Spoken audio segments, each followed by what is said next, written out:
el texto tiene un debate político de fondo, y es la irrupción de lo religioso en la vida política, no solamente de México, sino también de América Latina. Y esto lo hace particularmente singular en términos de la temática.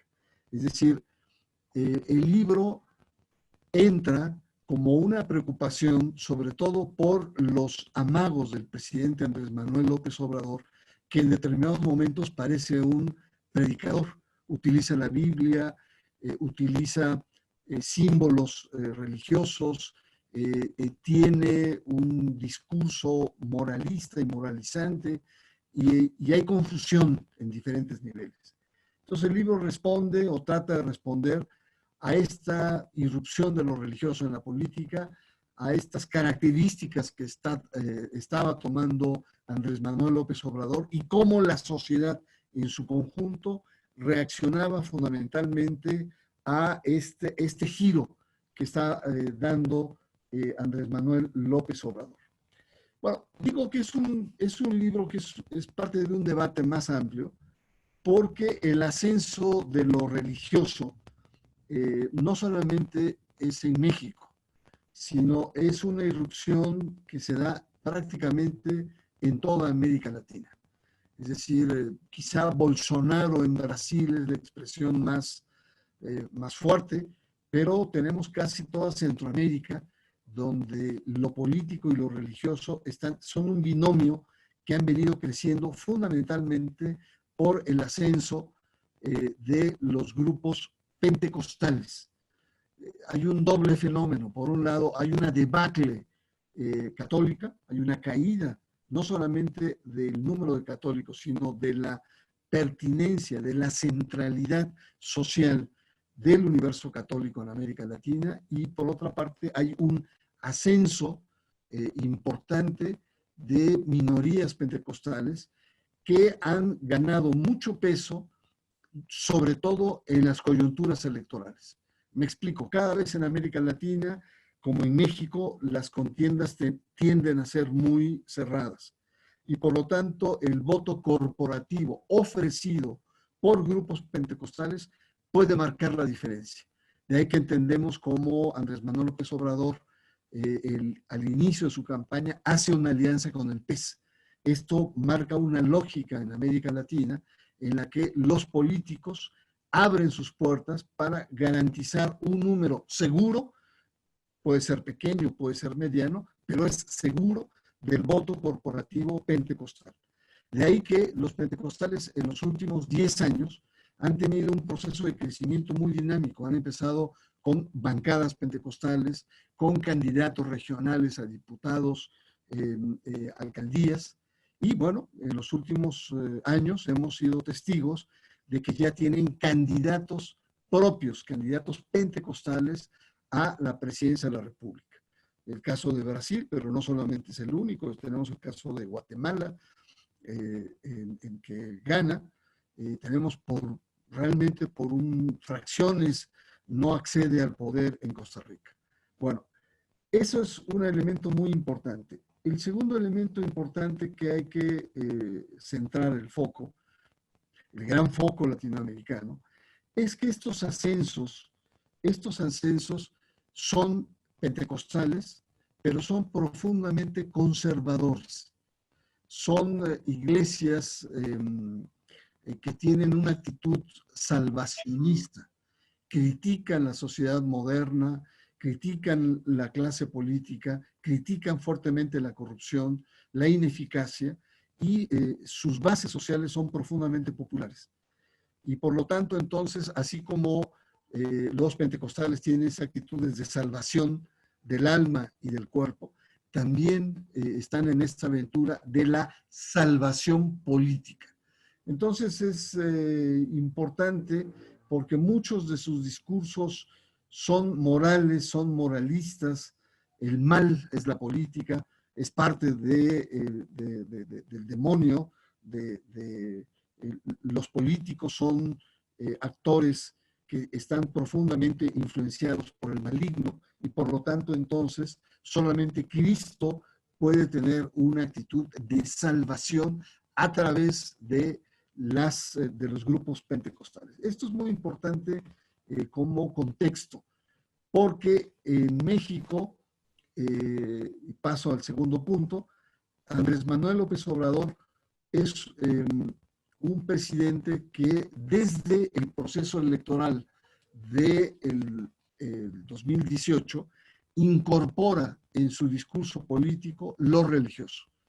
Se vincula fundamentalmente con grupos a nivel popular, grupos que pueden, muy variados, no solamente evangélicos, sino también grupos mexicanistas, religiosos, digamos, o neomexicanistas, católicos, etcétera. Pero podríamos decir que López Obrador reconoce lo religioso como un activo social, como un activo político importante y lo incorpora en su campaña.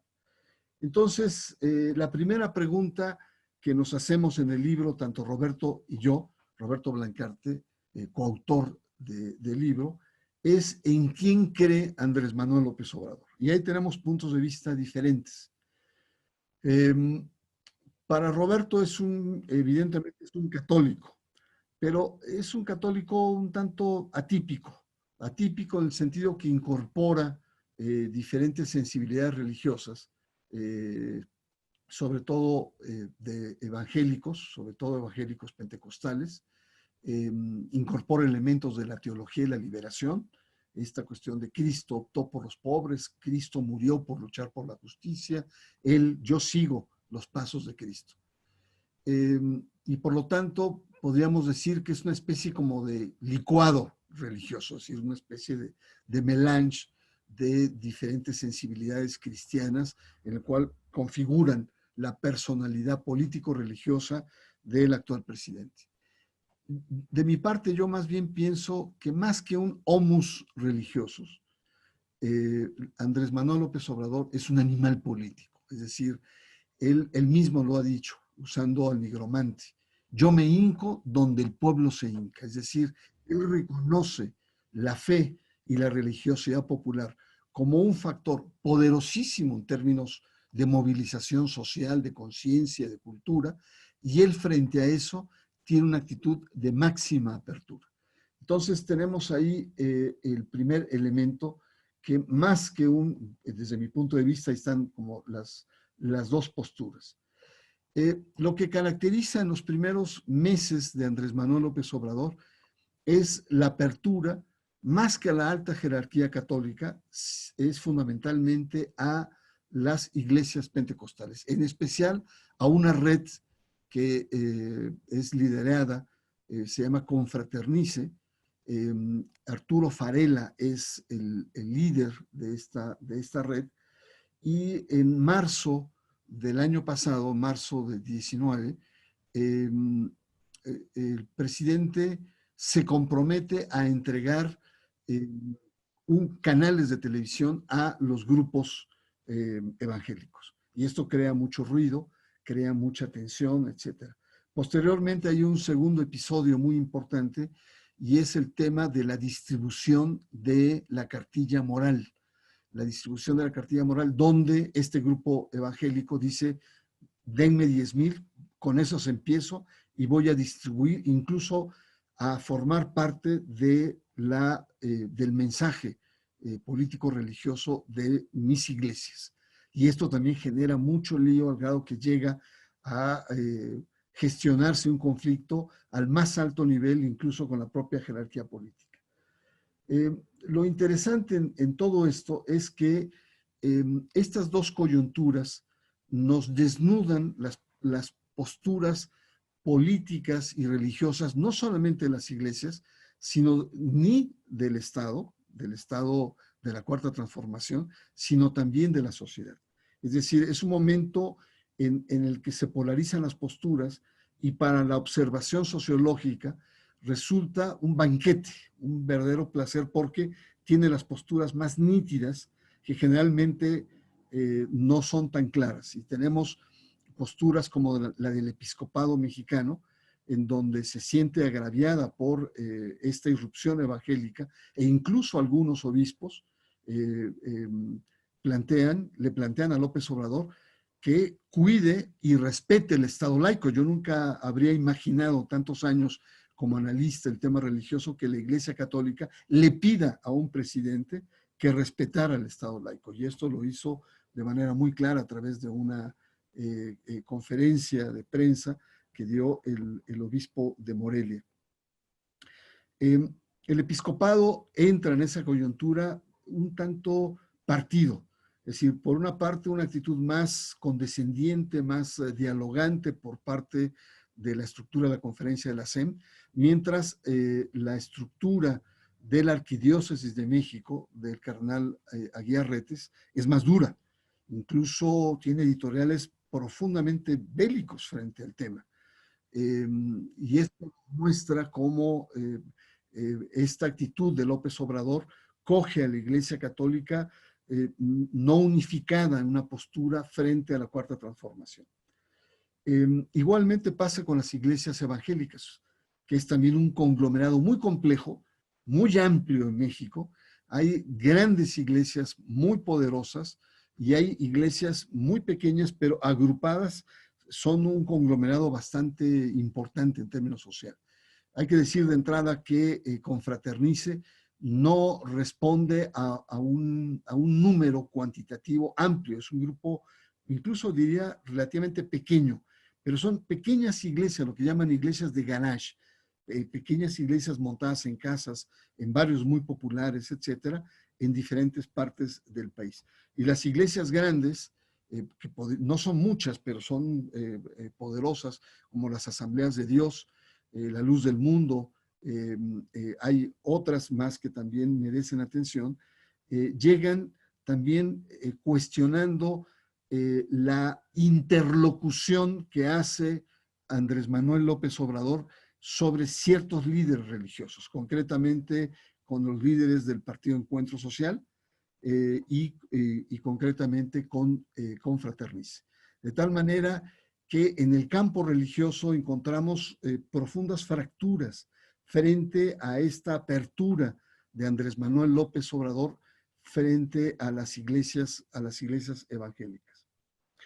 Y frente a esto, el gobierno de la Cuarta Transformación también reacciona, pero reacciona de manera, podríamos decir, no integral.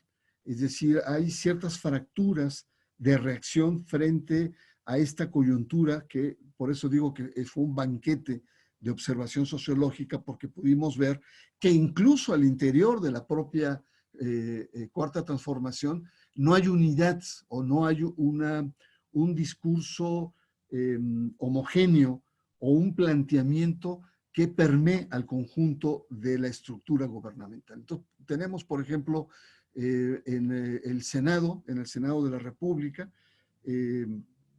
ahí fundamentalmente hubo un conjunto de reuniones convocadas por Monreal, Ricardo Monreal, zacatecano, muy católico, y en donde convoca a las grandes iglesias, no convoca a Confraternice.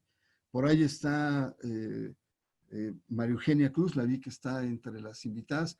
Ella hizo un excelente reportaje de cómo hay una postura que si bien, digamos, no contradice la política de López Obrador, pero sí tiene matices importantes. Excluye a Confraternice, excluye al Partido Encuentro Social y genera alianzas con un sector de iglesias, incluyendo la Iglesia Católica, que se sentían desconcertadas por los privilegios, los coqueteos que estaba haciendo Andrés Manuel López Obrador. Tenemos un segundo bloque gubernamental que podemos ubicarlo en gobernación. La Sánchez Cordero, la secretaria de Gobernación, tiene una convocatoria, pero ni con los que convoca López Obrador, ni con los grupos que ha convocado Monreal, sino, digamos, con grupos progresistas en torno a un núcleo que se ha creado en CONAPREP, que no sé si, me parece que incluso Indosoc participa de esta red. Son algo así como católicos, creyentes por el diálogo. Tiene un nombre así muy bonito, muy rimbombante. Es gente abierta, con un profundo espíritu social, de laicidad, etcétera, y encontramos entonces como interlocuciones diferentes. Por una parte, entonces, el Grupo de Monreal genera hacia fines de año una propuesta de reforma a la ley de asociaciones religiosas y culto público, en donde prácticamente entrega muchas concesiones sobre todo a la Iglesia Católica. Y esto crea muchas tensiones, crea mucho debate de fin de año, e incluso esta postura de este grupo provoca que el propio Andrés Manuel López Obrador tome distancia y diga: la separación entre la Iglesia y Estado es una adquisición importante desde el siglo XIX. Y esto cancela, por así decirlo. Pero eso nos muestra cómo hay un proceso, digamos, muy dinámico y muy, digamos, muy fuerte de lo religioso y la política en este país. Yo quisiera abordar un punto más y hacer una conclusión. El siguiente punto es el tema de la constitución moral, este famoso tema que Andrés Manuel López Obrador es el gran, podríamos decir, el gran argumento por el cual convoca a las iglesias a sumarse a su proyecto de Cuarta Transformación. Y el tema, permítame ser muy simplista, está planteado de la siguiente manera. México vive una crisis de valores muy profunda y por lo tanto, frente a esta crisis de valores, las iglesias pueden jugar un papel muy importante en la reconstrucción del tejido social. Entonces, por lo tanto, las iglesias deben participar de los programas sociales y deben ser también puente entre un amplio sector popular al cual quiere llegar la Cuarta Transformación, y este amplio sector popular es el que está presente también como el mercado religioso de muchas, sobre todo estas iglesias pentecostales. Y por lo tanto, entonces, la cartilla, que fue un detonador, digamos, de todas estas tensiones, fue también al mismo tiempo un parámetro importante de poder medir quiénes estaban o no incluso a favor de este tema de la Constitución moral, porque la Constitución moral es una propuesta que hizo Andrés Manuel López Obrador cuando toma protesta ante el Partido de Encuentro Social, en donde se compromete a hacer una constitución moral inspirada fundamentalmente en las tesis o sobre la base de Alfonso Reyes en la famosa cartilla moral. Podemos hablar mucho sobre el debate, si es vigente o no, pero evidentemente es un texto que corresponde más, el texto original de Alfonso Reyes, a un México prácticamente rural de los años 40, previo a la Declaración de Derechos Humanos, no contempla el tema de mujer, tiene una concepción, digamos, muy cerrada en lo que es civilización, vinculada a lo que es cristianismo, y por lo tanto entonces todas las vertientes de pluralidad que hoy entendemos no están presentes. Pero bueno, esa es parte de otro debate. Lo interesante es que el tema de la constitución moral es un tema que ahí está, que está pendiente, y que en el libro, al menos yo cuestiono, y Roberto también lo cuestiona, porque el tema del tejido social y los valores, Andrés Manuel no tiene una percepción fina de la realidad, porque las iglesias también son alcanzadas por esta crisis de valores. Es decir, las iglesias, querámoslo o no, están alcanzadas también por este tema de fractura entre lo moral, lo social y lo público. Y si no, veamos los periódicos, los temas de pederastia, no solamente en la Iglesia Católica, también en otras iglesias, los abusos de poder, las enormes contradicciones internas, luchas intestinas, en fin, es decir, no son los mejores aliados. Y sobre todo un parámetro dramático, diría, pues son los asesinatos a sacerdotes y a miembros religiosos. que México tiene cifras verdaderamente preocupantes, es decir, hay una desacralización de la función religiosa que hay que tomar en cuenta a la hora de exponer este tipo de planteamientos.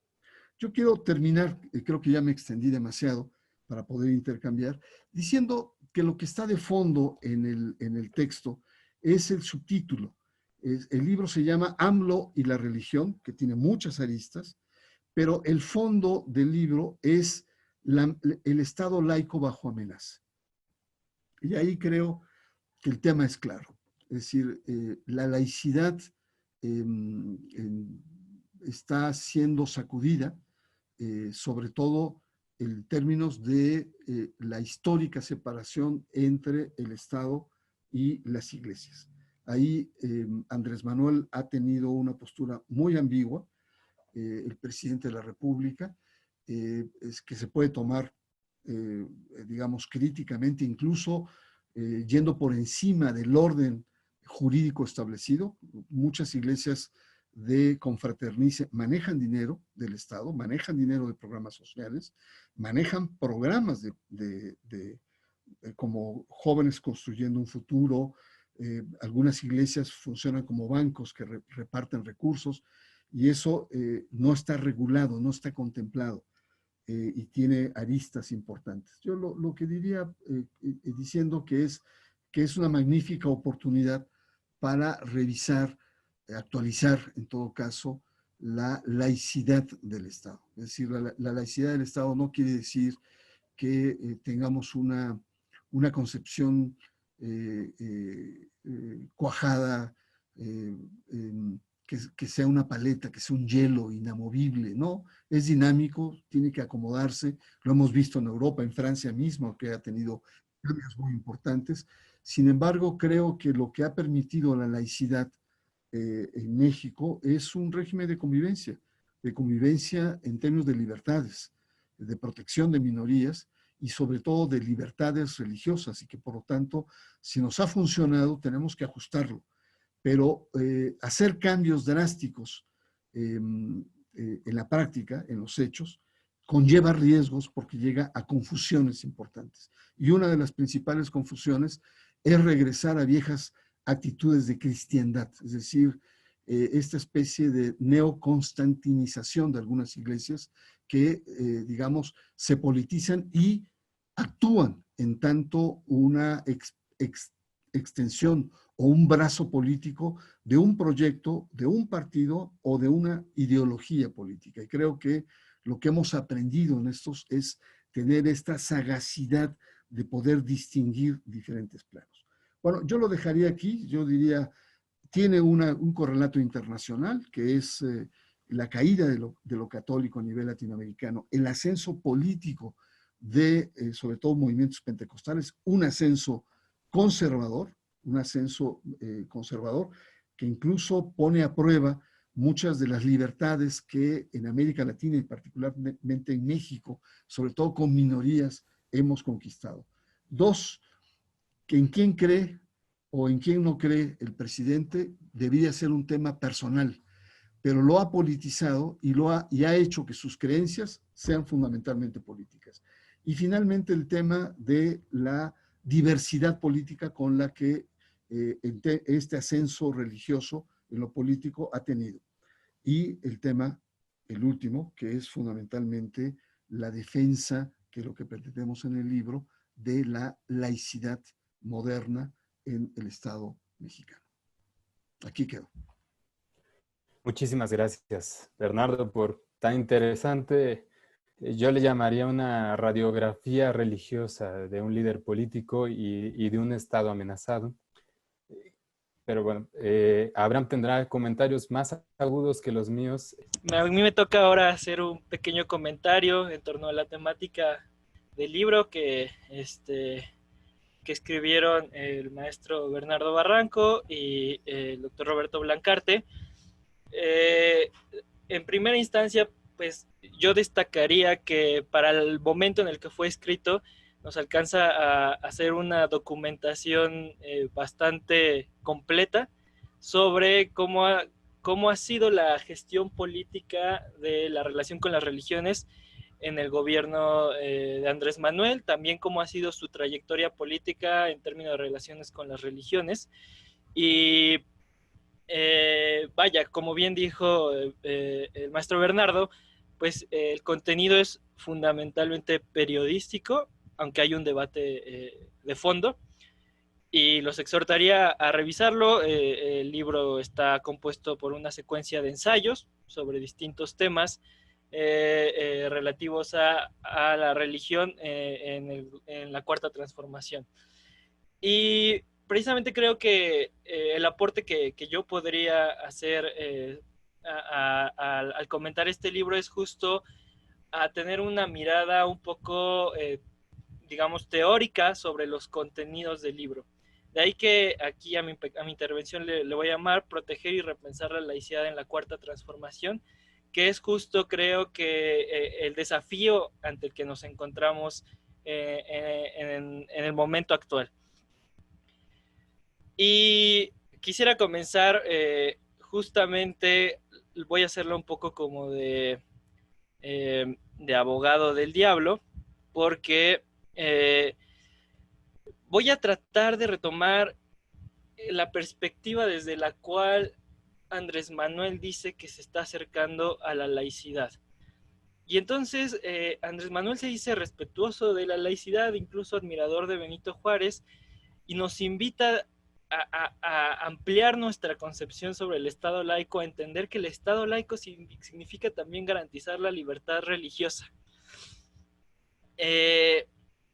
Incluso, bueno, hay miembros de su partido que se han dado, yo creo que animados por el comportamiento de Andrés Manuel, se han aventurado a proponer modificaciones al marco jurídico sobre las relaciones entre el Estado y las religiones. Es el caso de la senadora Soledad Luevano, que promovió una iniciativa para modificar la ley de asociaciones religiosas y culto público. Y yo les adelanto que si bien es cierto que el Estado laico también incluye esta dimensión de la libertad religiosa, la manera en que se están comportando, lejos de propiciar la defensa de la libertad religiosa, atenta contra ella. Pero bueno, en principio quisiera retomar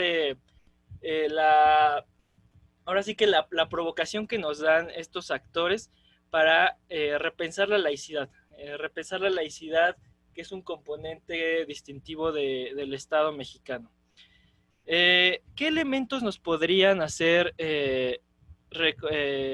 nos podrían motivar a repensar este principio del Estado mexicano? Bueno, aquí los voy a remitir un poquito a un debate sociológico del siglo XX, que tiene que ver con la interpretación de la teoría de la secularización. Una versión de la teoría de la secularización del siglo XX nos decía que la modernidad vendría acompañada de un declive de las religiones inevitable. Sin embargo, lo que podemos ver hoy en día es que, salvo lo que ocurre en países de Europa Occidental, principalmente lo que ocurre en algunas comunidades de académicos, el mundo sigue siendo tan religioso como siempre. De hecho, hay sociólogos como Peter Berger que nos comentan que la asimilación de una cultura secular o de una cultura laica, en nuestro caso, está principalmente asentada en una subcultura de élite globalizada que ha tenido acceso a una educación superior, principalmente en ciencias sociales y en humanidades. Pero que fuera de ellos, realmente el mundo se muestra tan religioso como siempre, ¿no? Entonces, esto explicaría un poco por qué el llamado retorno de las religiones a la esfera pública. Y también otras condiciones que creo que nos invitan a repensar cuál es el papel de la laicidad en nuestras sociedades es otros procesos que sí se ha detectado que conlleva la modernidad.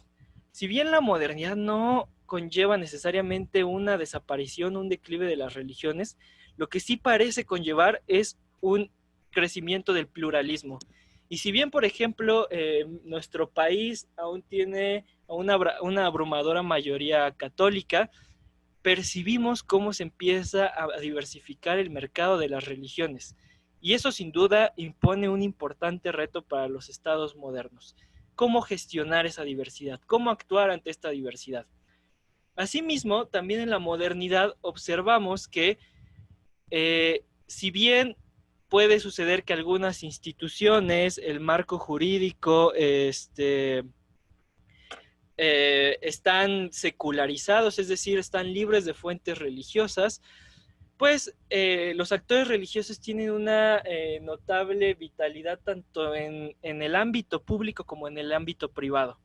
Por eso hay autores que hablan de sociedades poseculares, es decir, varias instituciones secularizadas, pero aún así fuerte presencia de lo religioso, vitalidad.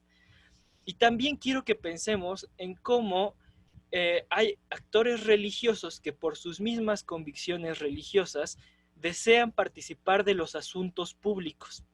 Entonces, la religión se muestra como un asunto que lejos de estar conminada como algunos quisieran a la esfera de lo privado, pues en los hechos está participando de lo público. Es el caso de muchos de los miembros de la comunidad de Imdosoc, que desde sus convicciones religiosas desean participar de lo público.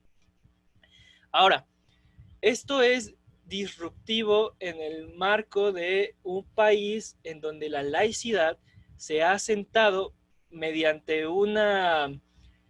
pues ahora sí que un camino un tanto accidentado, no libre de conflictos, de hecho lleno de bastantes conflictos. Si pensamos que después de la Revolución Mexicana, el conflicto más importante del siglo XX en México fue la Guerra Cristera, pues nos damos cuenta del camino accidentado que ha tenido la laicidad y que nuestra laicidad en México realmente en un principio solo se pudo abrir paso adquiriendo un sesgo anticlerical. Fue esa la forma de hacerle frente a una iglesia católica que tenía mucho poder y que ante los cambios de la modernidad hasta cierto punto se mostró intransigente.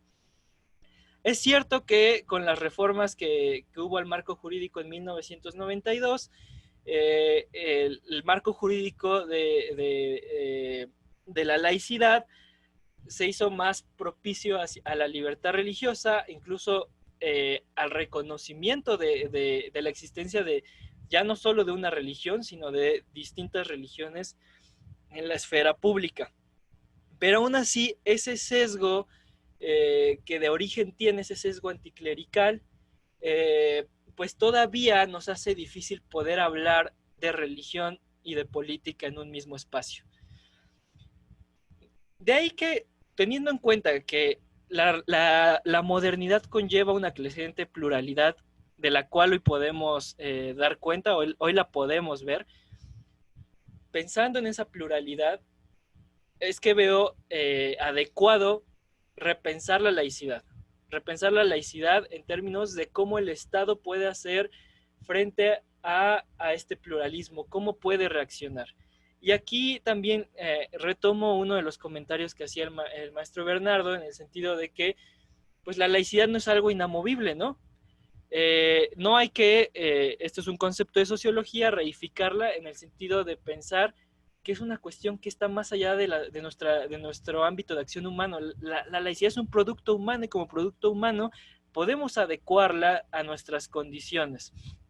Esta posición que planteo va en contra de lo que algunos autores, como es el caso de Charles Taylor, denominan el fetichismo de las soluciones institucionales. Es decir, creer que porque en cierto momento una solución institucional de la laicidad nos funcionó, ya por eso ya no debemos cambiarla.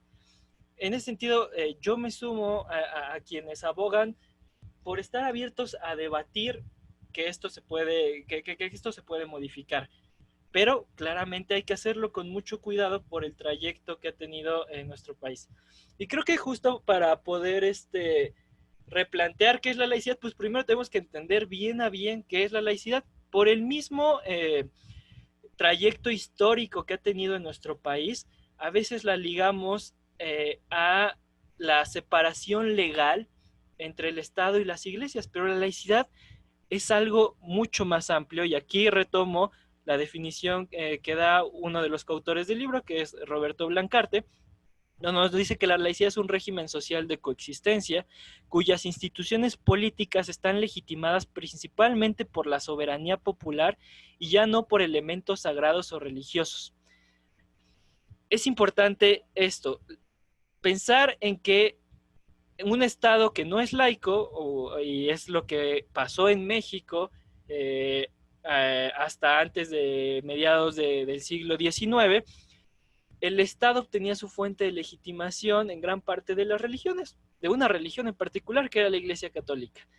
Y un Estado laico ya no necesita hacer referencia a ninguna religión para obtener legitimidad, porque la legitimidad se la da la soberanía popular. El pueblo ejerce esa soberanía a través del voto, eligiendo a sus representantes, ¿no? Entonces, ya no se necesita la referencia religiosa. Ahora, hay países que, aunque no tengan una separación legal entre el Estado y las iglesias, tienen un funcionamiento legal de la política. Les voy a poner el ejemplo de lo que ocurre en Reino Unido. Aunque hay una afiliación oficial a una religión, en los hechos, los políticos no necesitan acudir a esas fuentes de legitimación. Es más bien algo meramente simbólico. En México ocurre lo contrario. En México existe un marco jurídico que estipula claramente que hay una separación entre el Estado y las iglesias, pero los políticos tienen una cultura permeable, es decir, ignorando la ley, coquetean con los actores religiosos y recurren en ciertas ocasiones a ellos. La laicidad vista así, más allá de la esfera de la separación de la Iglesia y el Estado, se constituye como un fundamento para defender, por ejemplo, la libertad religiosa, sí, como dice AMLO, como lo propone la iniciativa de la senadora Soledad Luébano, pero también la libertad de conciencia y la libertad de convicciones éticas. Eso no se nos debe olvidar. Entonces, al final es un principio que nos otorga libertades, derechos a creyentes de distintas denominaciones, a no creyentes. Esto es muy importante recordarlo. Y teniendo en cuenta esto, habría que decir que hay distintos tipos de laicidad. Y si bien hay algunas que son fuertemente antirreligiosas o anticlericales, hay otros enfoques. Por ejemplo, hay uno que Micheline Milot y Jean Baberot denominan laicidad de reconocimiento, que está representado por algunos autores como Jean-Marc Ferry, como Charles Taylor, que apuntan incluso a la participación de las religiones en la esfera pública. Por esfera pública no quiero que entendamos Estado, quiero que entendamos el debate que tenemos todos en la sociedad sobre las cuestiones públicas.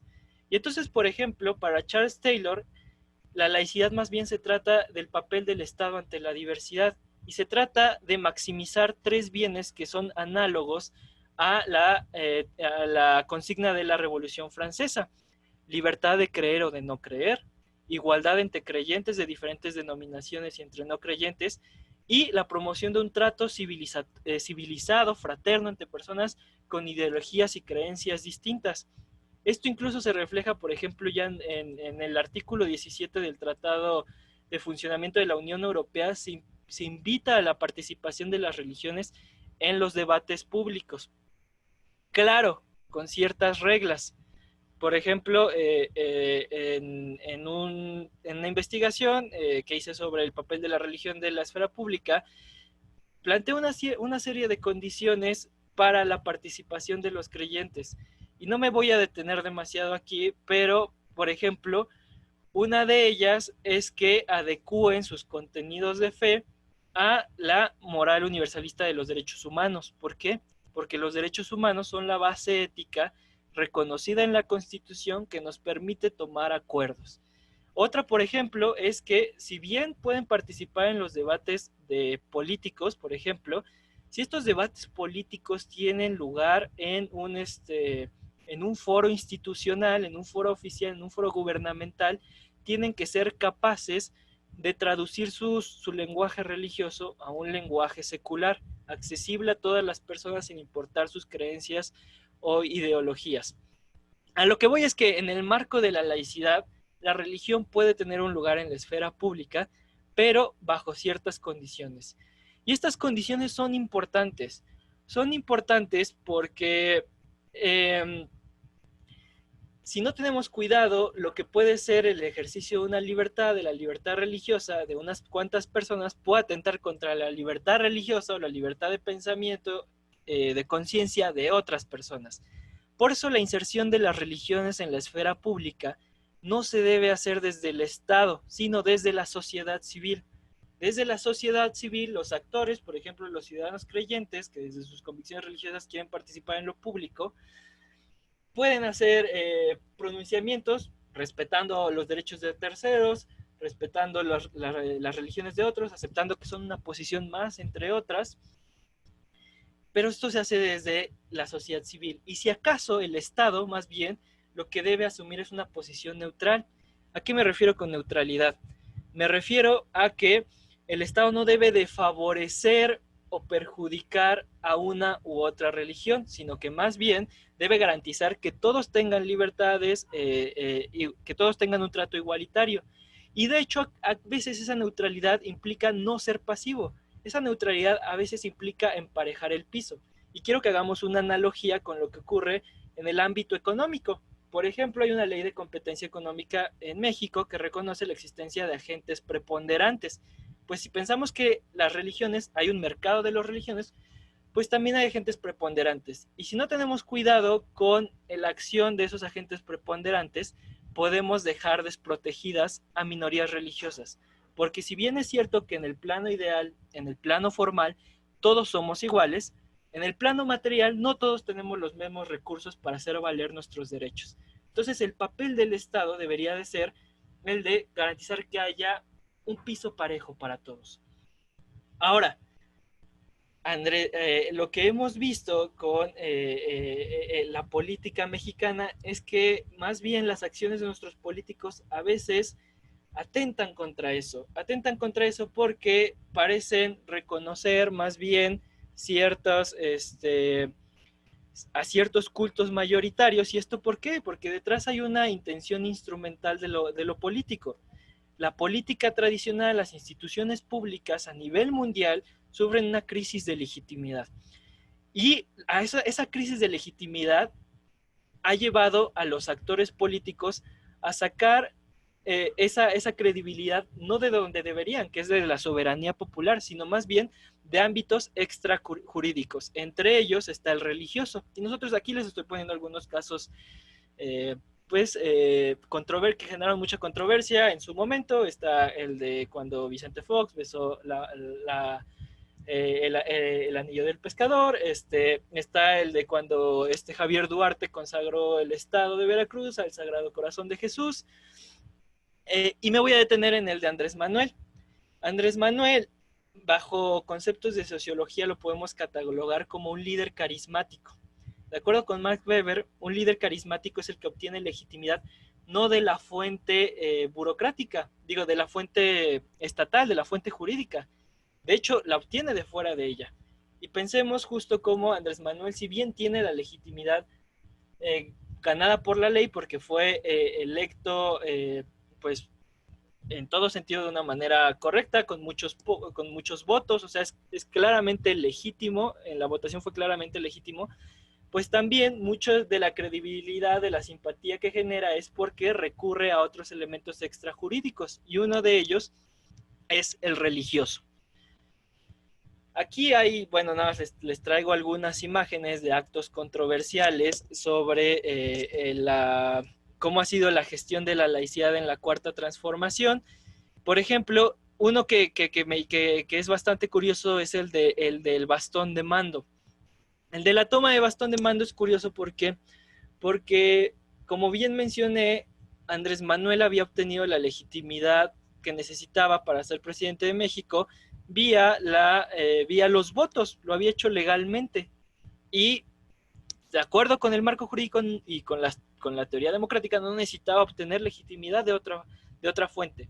Sin embargo, se deja ser reconocido por ciertos grupos, por las creencias de ciertos grupos indígenas históricamente vulnerados, y quizás en este sentido, más que para ganar legitimidad, pues lo podamos ver como un acto para reconocer desde sus propias creencias a grupos históricamente marginados de la esfera pública.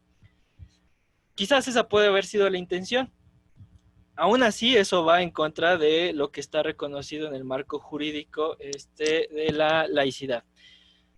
Pero es caso distinto, por ejemplo, a lo que ocurrió en el arranque del Tren Maya, que para el momento en el que se hace, que se hace esta ceremonia, no estaban garantizados todos los criterios que exige la ley, no estaban garantizados los criterios técnicos que exige la ley para echar a andar el proyecto, y parece que recurrir a estos elementos religiosos es un uso instrumental de las creencias de esta población para ganar legitimidad que no estaba ganada.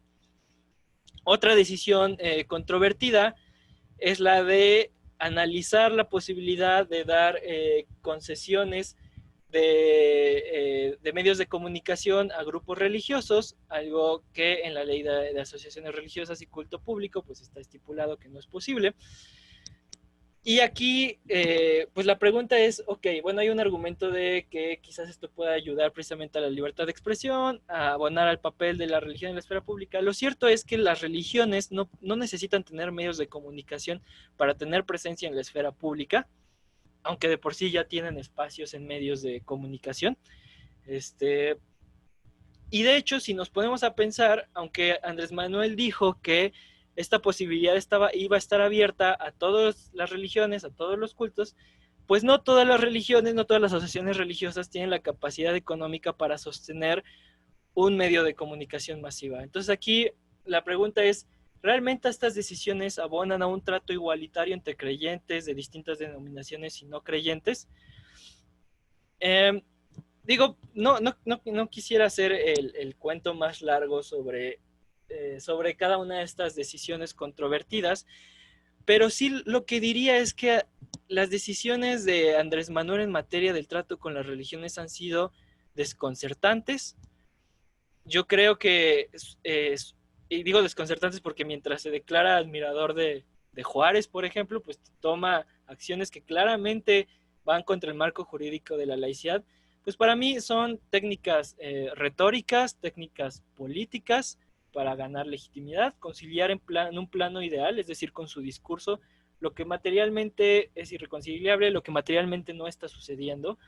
Y estas señales contradictorias, si bien, por ejemplo, Andrés Manuel ha dicho que no vale la pena modificar el marco jurídico de la laicidad, que no se debe tocar, pues al final dan la pauta para que miembros de su partido se animen a tomar acciones que no necesariamente fortalecen a este principio histórico. Yo diría, y en esto concuerdo con el maestro Bernardo, que la crisis de valores que Andrés Manuel quiere resolver acudiendo a las religiones, pues no necesariamente un plan de lo más estratégico posible, porque las religiones forman parte de esto, pero también porque en nuestra constitución política ya está reconocida una base ética común para todas las personas, que son los derechos humanos. Y en ese caso considero que es más pertinente trabajar en la promoción de esa base común ética que está reconocida en nuestro marco jurídico, que estar tratando de recurrir a perspectivas morales que, si bien son legítimas, no necesariamente son compartidas por todas las personas.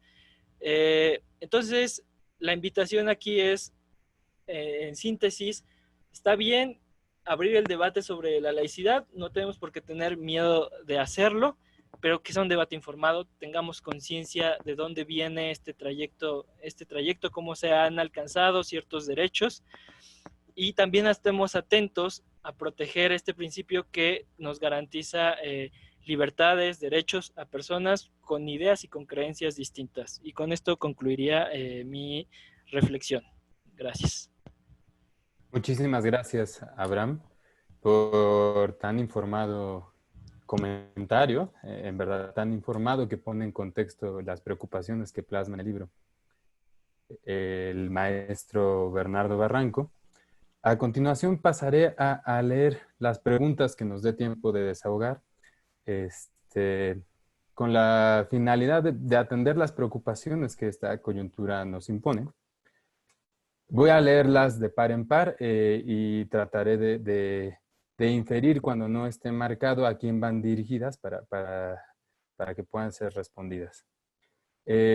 La primera, y que me parece ineludible, es si esta crisis provocada por la emergencia sanitaria cambia para AMLO su proyecto de la 4T, está en peligro el Estado laico, la libertad religiosa en México. ¿Cuál es el panorama ante este imponderable nuevo que ha surgido en nuestro horizonte? Y a continuación también una pregunta mucho más concreta, que es también para el maestro Barranco. Si mencionó que en una de las reuniones no fue invitada la Confraternice, si podría repetir cuál fue y si podría precisar si ha disminuido su intervención política respecto a este gobierno.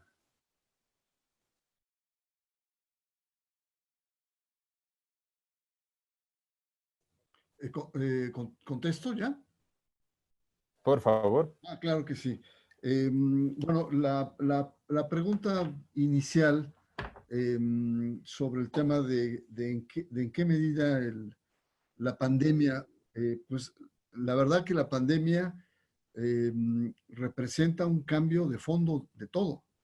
Es decir, es un desafío económico, no tenemos todavía medido el alcance de la recesión económica. Nuestra vida cotidiana ha cambiado de tal manera que muchas veces es reconocible frente al otro, que se constituye como una amenaza a la existencia propia.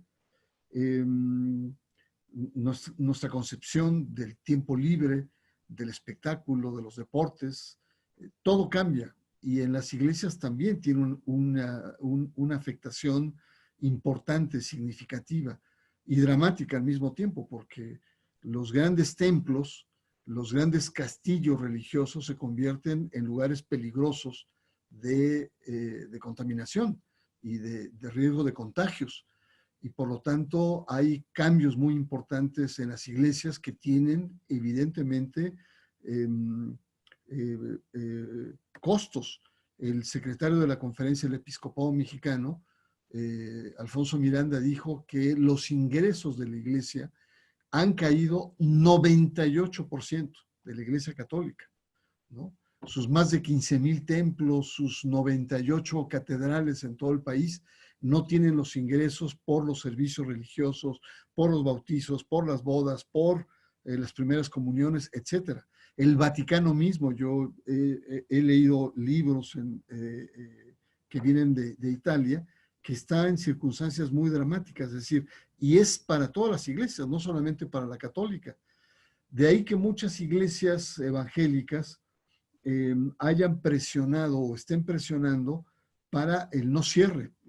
Estoy pensando en la Iglesia Universal del Reino de Dios, uno. Dos, la Iglesia de las Asambleas de Dios, que en Brasil no han cerrado precisamente para no caer en debacles económicas fuertes. Entonces, todo se ha afectado. Y evidentemente que lo que yo decía muy al principio de mi intervención, que cuando empecé a rever el libro, parecía ser que había pasado un año. Es decir, ha habido tantos cambios en tan poco tiempo que hay que repensar bien hoy qué significa reconstruir el tejido social. Porque si es con los parámetros de antes de la pandemia, estamos equivocados.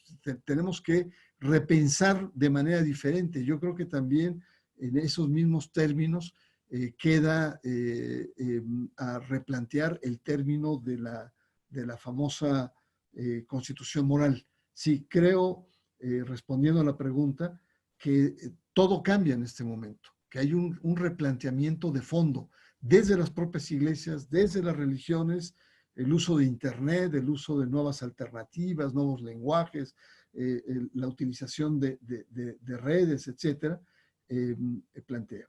Rápido, la segunda pregunta sobre Confraternice. Sí, me estoy refiriendo a una serie de reuniones que convocó Ricardo Monreal en el Senado, en las cuales fueron las grandes iglesias, tanto pentecostales como iglesias protestantes, como sería presbiterianos, bautistas, etcétera, e incluida la Iglesia Católica, a estas reuniones del Senado que desembocan en la propuesta a este proyecto de cambios a la ley de asociaciones religiosas y culto público, es ese núcleo al cual se refiere y al cual el propio presidente tomó distancia y dijo, yo con esa propuesta no entro porque esa propuesta afecta una gran adquisición que ha tenido el país, que es la separación Iglesia-Estado.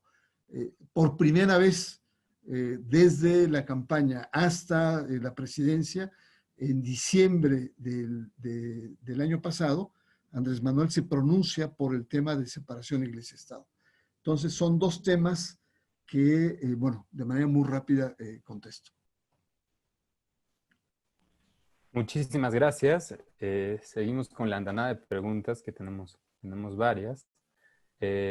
Otra que me parece que surge necesariamente de lo que se ha hablado para el maestro Bernardo es ¿cómo defender el Estado laico si por una parte contamos con una fragilidad de las instituciones y por otra la concentración de poder en un iluminado?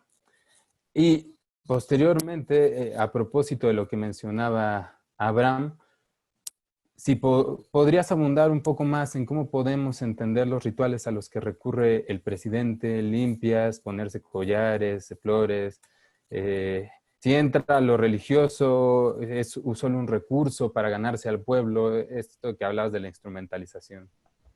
Muchas gracias. ¿Empiezo? Por favor.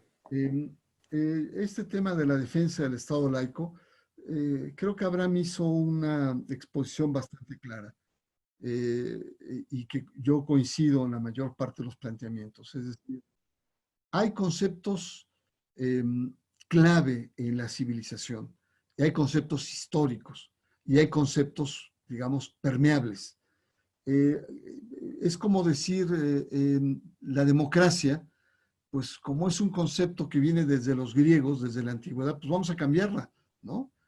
No, el tema no es cambiar, el tema es cómo le damos una resignificación. Y es ahí donde yo creo que debemos ubicar el tema de la laicidad. No significa inventar otra laicidad o una laicidad o algo que no se llame, al contrario, ha sido una herramienta muy importante en la modernidad que nos ha permitido, sobre todo, garantizar el sistema de libertades. Y es un sistema de libertades que no te da la percepción religiosa, sino te da la percepción de un sistema metareligioso, es decir, la construcción de una soberanía popular. Es decir, si antes la legitimidad la daba Dios, ahora la legitimidad la da esta soberanía popular a través de un voto. Ahí coincido totalmente.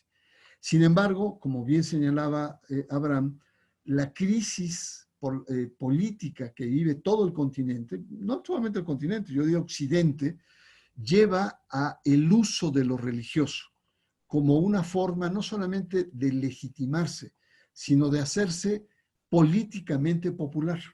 Y entonces encontramos muchos políticos que utilizan lo religioso como una medida o como un recurso de afianzamiento en el sentimiento popular. El golpe de Estado que se dio en Bolivia es un golpe de Estado que se hace a nombre de Dios. Está la Biblia frente a las posturas indigenistas que atentaban con esta civilización.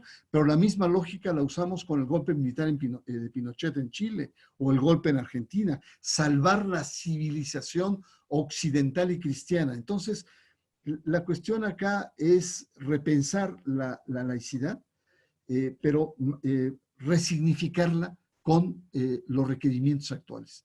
Entonces, ahí me parece muy importante plantearlo. Esto no tiene que ser fruto en la concentración política del poder, sino tiene que ser un debate muy amplio de la sociedad. ¿Por qué? Porque la laicidad, una de las características que tiene, no solamente es la libertad religiosa, la diferenciación del Estado, que no es simplemente una retórica. es la diferenciación de esferas, como se llama en otros lugares. Es decir, que lo religioso no impere en la conducción política, como al revés, que la política no impere en la toma de decisiones de corte religioso, espiritual, misionero, etc. Ahí tiene que haber una sana distancia entre las esferas. ¿Por qué? Porque toda religión, tiene una concepción societal y muchas son con un planteamiento teológico de fondo y que quieren imponerla sobre las demás. Entonces, la laicidad del Estado es uno de los terceros elementos importantes, es la protección de las minorías. Es decir, el Estado laico garantiza la equidad. ¿Qué significa garantizar la equidad? Que las minorías religiosas sean salvaguardadas frente a las grandes mayorías religiosas, pero también las minorías seculares.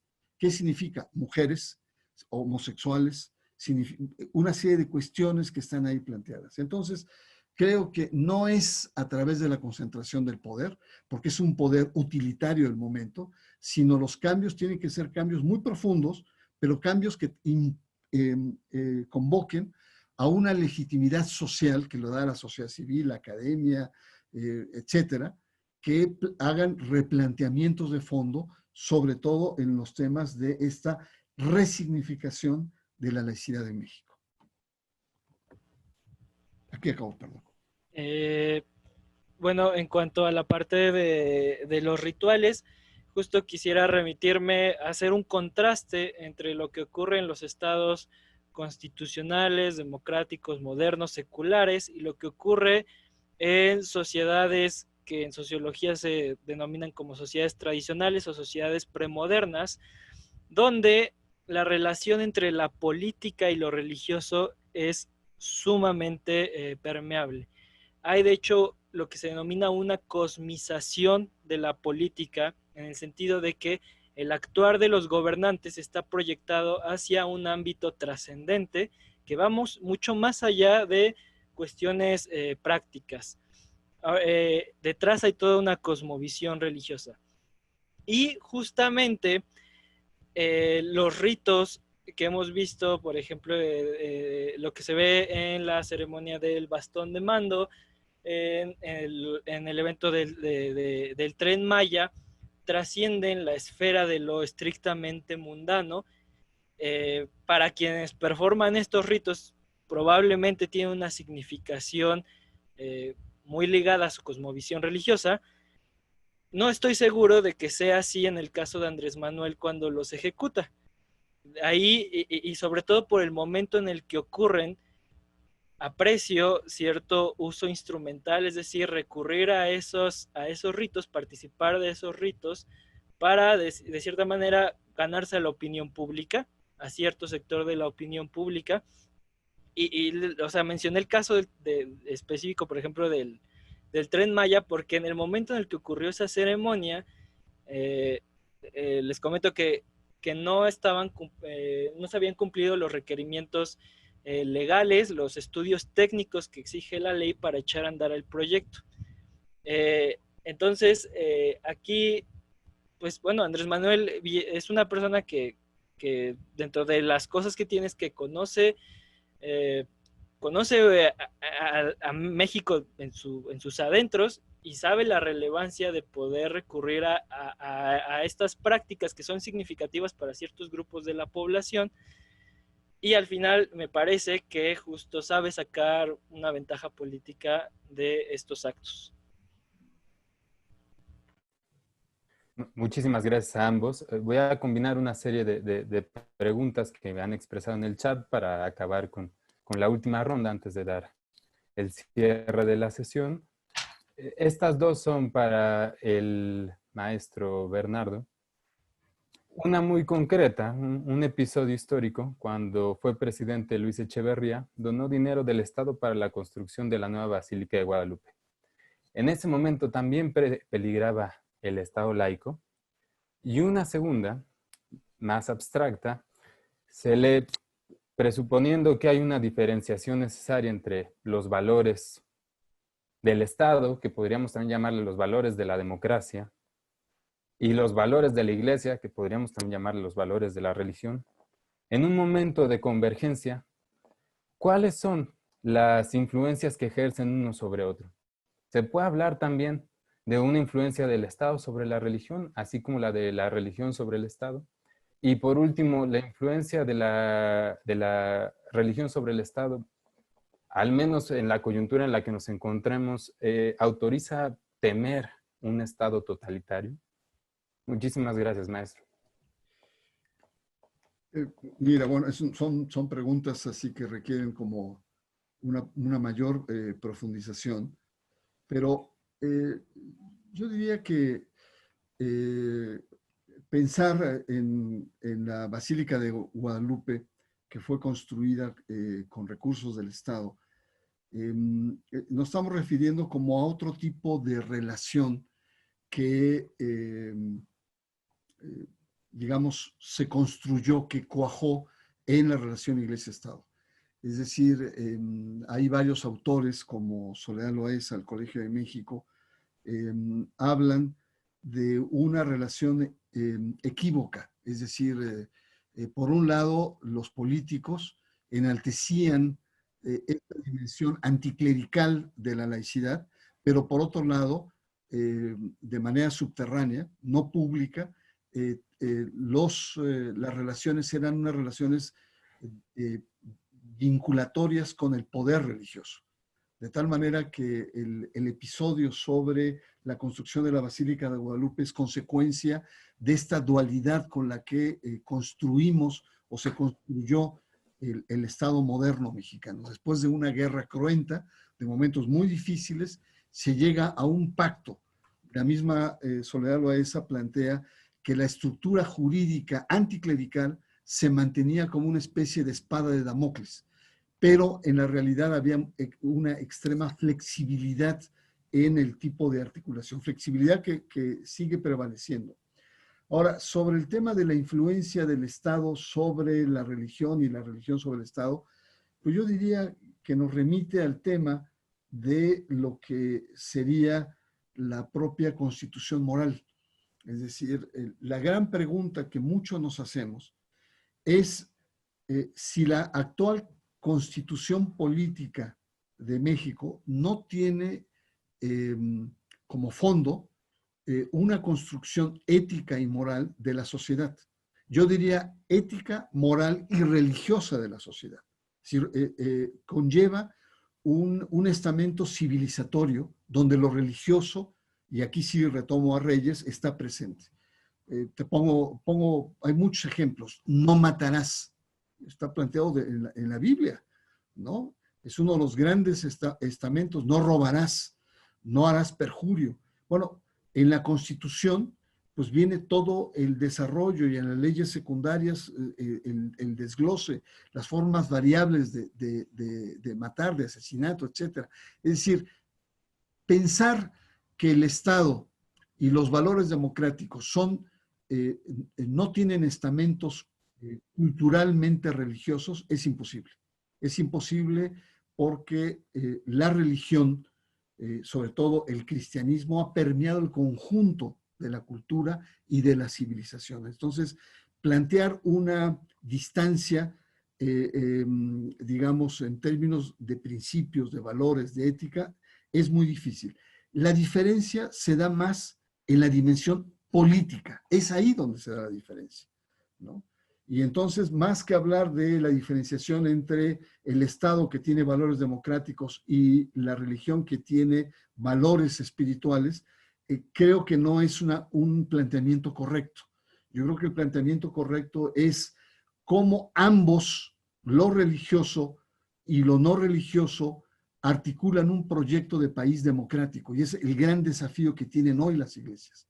El desafío hoy de las iglesias no es cuál prevalece más su proyecto en el estamento del Estado, sino cómo contribuyen de manera efectiva a construir un mejor país.